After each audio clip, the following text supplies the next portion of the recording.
Wait, sa muna. English, oy, English. Sa English. English. Happy birthday, Andres. I'll see you soon. Yeah! Lahat ng yan. But before that, if you haven't subscribed yet to my YouTube channel, please don't forget to like, share, and subscribe at i-hit mo na rin ang notification bell for more showbiz updates. And please don't forget to hit all para ikaw ang unang-unang makakapanood sa lahat ng ating mga updates. Bago nga tayo magsimula, of course, sa ating mga updates ngayong araw, ay panoorin muna natin ang mga pangyayari sa birthday ni Miss Atasha Mulak. Let's watch this.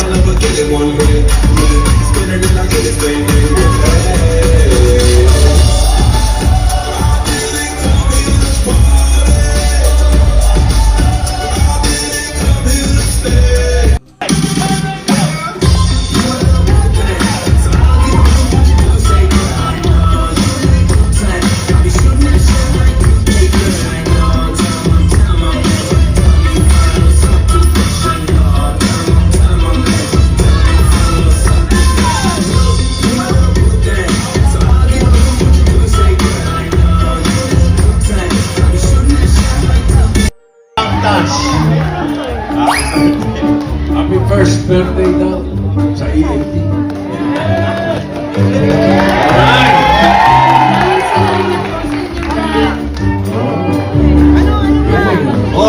More space. Tagal ba yan? Yes. Okay, from the top, Tagalog naman. Okay po. Sa Tagalog.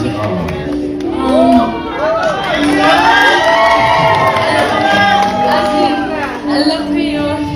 How much I love you guys. Kasi you guys, okay, mahal kayong lahat. Kasi alam ko sobrang kulit ako eh. And you guys treat me like parang like I'm your apo. And like family talaga.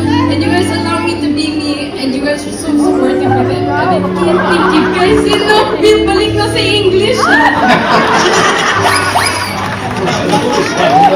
Simulang taga. Pinag-uusapan niyo ko, naririnig ko. Naririnig ko. Ito yung, Ma'am, sa may proxy. kayo po ba yung pinadala ni Mayor?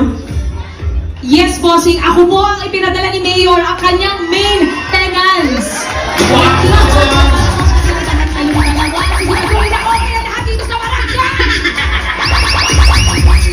Teka muna, Dabagay. Parang namumukhaan ko to eh. Okay. Okay lang, basahin mo yan. Pakita ko lang sa Oo, galing kay Mayor yan. Ay, kay Mayor, pero yung mukha niya, oh, stamp of approval. Oo. Mas marami yung mukha kaysa sa Basahin mo. Ang mukha. You read it. Sige po. Oh. Dear Tashing,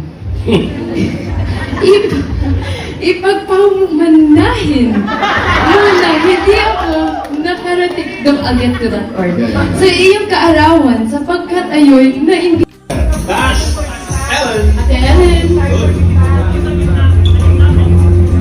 Yeah, hey! Hello, Deborah Katz. Sis, Tash, happy birthday. I'm so ready for your birthday party.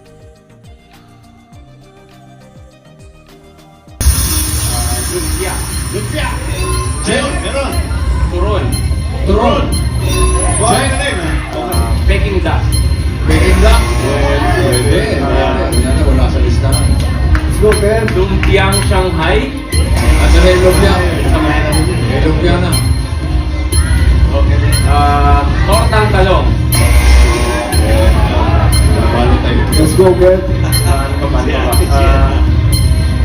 Binabalot bago lutuin. Ano pa binabalot bago lutuin? Okay, dalawa ka naman. Okay.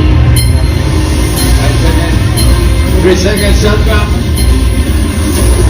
Hey, nabo.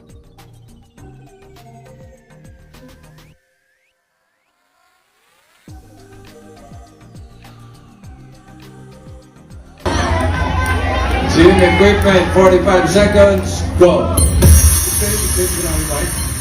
Mike. Mike. Marvel. Marvel. Meron. Ha? Tapel. Gabriel. Meron. Treadmill.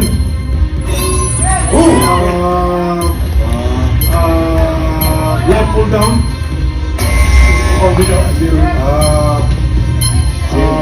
Gym equipment. Skipping rope. Skipping rope. Again, kay Chinese Carter, ayaw na. Para kay Tasha, ito na ata ang pinakamasayang birthday at very special birthday na kanyang ginanap dahil first time na ginanap ang kanyang kaarawan ng live mismo sa TVJ Studio dito sa TV5. And of course, syempre, labis din ang pagpapasalamat ng pamilya ni Tash. Alam niyo po habang pinapanood ko po yung video nila kanina, teary-eye ako kasi talagang ramdam na ramdam ni Tash kung paano po siya sinuportahan, minahal at talaga namang itinuring na parang ang tagal-tagal na nilang magkakasama. Sabi niya nga doon, yung isa sa mga very touching na sinabi niya na yung first work niya pero hindi niya raw nararamdaman na nagtatrabaho siya. But still, ang feeling niya is talagang, kumbaga parang it only means that she really enjoyed the moment na talagang nandun po siya sa loob ng studio. Pero alam niyo po ba na isa sa pinaka talaga namang nakakakilig din nung nag-message po si Andres na may birthday din po ngayong araw and hindi na rin po nakapagpigil si Raisa na i-booking ito pong si Andres Mulak dun sa plano ng TVJ para sa kapatid ni Tasha. While everybody was giving them greetings para po kay Tasha, lahat ng mga friends niya, lahat po ng mga friends niya dun sa ibang bansa, kanya mga magulang, and of course si Andres Mulak, paulit-ulit po na sinasabi po nung nagkita na po sila ni Mr. Ito pong si Paulo, sinabi ni Paulo, nasaan yung kapatid mo? Ganon din si Alan Kay, ganon din po yung kanyang bulalas. And of course, syempre, na-wonder lang tayo dahil nga meron pong sinabi itong si Raisa May Dizon na talagang ikinabigla ng lahat at ito po yung isa sa mga senyales na soon ay makakasama na nga ni Tasha itong si Andres Mulak. Panoorin natin ito. Sa English. Happy birthday, Andres. I'll see you soon. Raisa May Dizon said that ito nga, see you soon, sabi niya, which means na talagang meron pong manifestasyon or meron pong parang plano talaga ang TVJ na kunin din si Andres Mulak bilang isa sa mga legit Dover Cats dito sa nasabing show.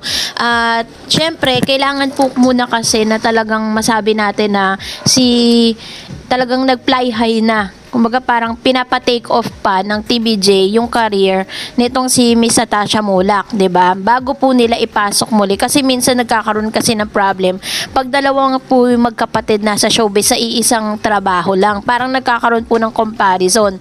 This time, syempre, gusto po nila na mag-take off muna yung career nitong si Miss Tasha bago po ipasok si Andres. So, that's it for today. For more videos and updates, please don't forget to like and subscribe and please follow me on my Facebook page, Dar Eds TV. God bless everyone.